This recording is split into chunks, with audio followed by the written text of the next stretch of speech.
आपको सारे बुद्धिजीवी बताते हैं कि मेडिटेशन करो, पर आपका दिमाग तब तक नहीं मान सकता जब तक आप उसे कन्विंस नहीं कर लेते कि तुम्हें मेडिटेशन आखिर करना क्यों है।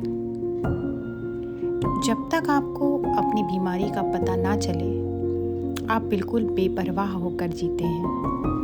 कुछ भी खा लिया, कुछ भी पी लिया, पर जिस दिन डॉक्टर आपको डायग्नोसिस के बाद बताता है कि आप किसी गंभीर बीमारी से ग्रसित हैं, आपका दिमाग वो सारी मस्ती, खाना पीना सबको एक साइड में रख देता है और आप पाते हो कि अब आप सुबह से उठ के एक्सरसाइज करने लगे हो, हेल्दी डाइट लेने लगे हो, टाइम से मेडिसिन लेने लगे हो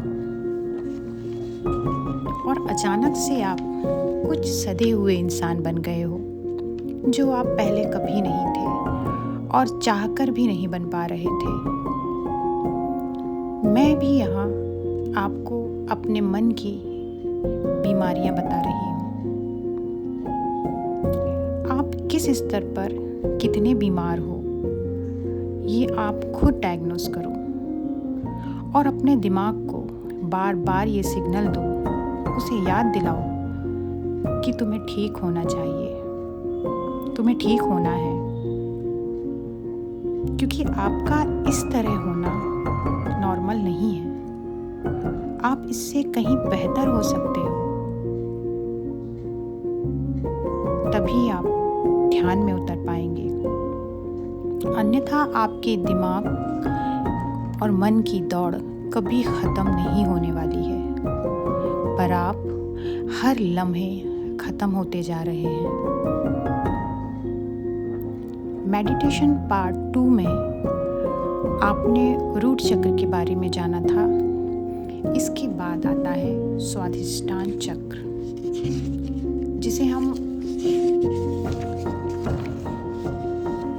सैक्रल चक्र भी कहते हैं। नाभि के नीचे ये होता है और इसका काम होता है रचनात्मकता, इच्छाएं और भावनाओं को व्यक्त करने की क्षमता।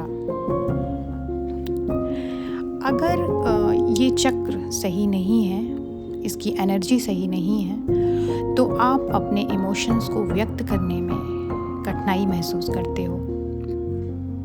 कोई भी रचनात्मक क्रिएटिव विचार या कोई क्रिएटिव काम आप नहीं कर पाते हो। कोई करीबी और विश्वसनीय रिश्ता आप नहीं बना पाते हो जिससे आप इमोशनली अटैच हो पाएं। आज के युग में ये चक्र बहुत असंतुलित हो चुका है, क्योंकि आपके ऊपर एक बहुत बड़ा खतरा है मोबाइल एडिक्शन का। हमारे बच्चे जैसे ही खुद को खाली पाते हैं, मोबाइल उठा लेते हैं और उसे स्क्रॉल करते जाते हैं। हम इस चीज़ से अनजान हैं कि पढ़ने लिखने के बाद कुछ वक्त बच्चों को भी अकेला छोड़ना ज़रूरी है, ताकि वो कोई रचनात्मक विचार को जन्म दे सकें, अपनी हॉबीज़ को पहचान पाएं। पर मोबाइल स्क्रीन पर दौड़ती रील्स, शॉर्ट्स उनके दिमाग की ये रचनात्मकता जो है ख़त्म कर देते हैं। ये बातें बच्चों, बड़ों, बूढ़ों तीनों के लिए समान है। अपने बचपन को याद कीजिए। आपके पास इतने खिलौने नहीं थे, फिर भी आपने इतने सारे गेम्स बचपन में खेले, कई सारे जुगाड़ लगा के नए खेल बनाए। हमारे बचपन में हर घर में कोई ना कोई सीनरी, कोई झूमर, कोई फ्लावर पॉट, ऐसा कुछ क्रिएटिव ज़रूर होता था जो लड़कियां बनाती थीं। वो रचनात्मकता आज के बच्चों में खोती जा रही है। आज हमें उन्हें अलग से गेम्स लाके देने होते हैं, वो फिर भी नहीं खेलते। इसी क्रिएटिविटी की कमी से आपका चक्र असंतुलित हो जाता है, या ये कहें कि ये चक्र असंतुलित है, इसी की वजह से क्रिएटिविटी कम हो रही है। दूसरा बहुत बड़ा काम जो ये इस चक्र की एनर्जी करती है वो है इमोशंस को व्यक्त करने का काम। आज का इंसान अपने इमोशंस को जाहिर करने में बहुत पीछे है। सोशल मीडिया के इतने बड़े बड़े प्लेटफॉर्म्स होने के बाद भी वो इतना अकेला है। इतने सारे रिश्तों के बाद भी उसके पास कोई ऐसा रिश्ता नहीं है जिसके सामने वो अपने सारे इमोशंस को खुलकर व्यक्त कर सके।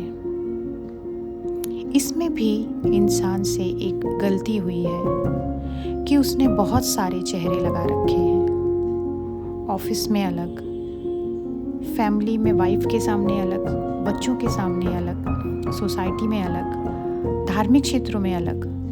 इतने सारे चेहरों के साथ वो अपना असली चेहरा और उनसे जुड़े हुए इमोशंस को नहीं समझ पाता। कितने ही बच्चे सुसाइड कर लेते हैं पर अपने इमोशंस को अपने पेरेंट्स से नहीं कह पाते। कितनी ही सारी मेंटल प्रॉब्लम्स हैं जिनसे आज इंसान जूझ रहा है। जिन सेलिब्रिटीज़ की कॉपी करके आप उनके जैसी लाइफस्टाइल की विश करते हो, उनकी मेंटल हेल्थ के किस्से अक्सर सुनने में मिलते हैं। अपने इमोशंस को देख पाना, उनको समझ पाना और उसे सही ढंग से सही वक्त पर सही इंसान के साथ शेयर कर पाना एक बहुत बड़ी उपलब्धि है। और ये उपलब्धि आती है मेडिटेशन से। तीसरा चक्र मणिपुर या सोलार प्लेक्सस, इसके बारे में जानने के लिए जुड़े रहिए मेरे साथ।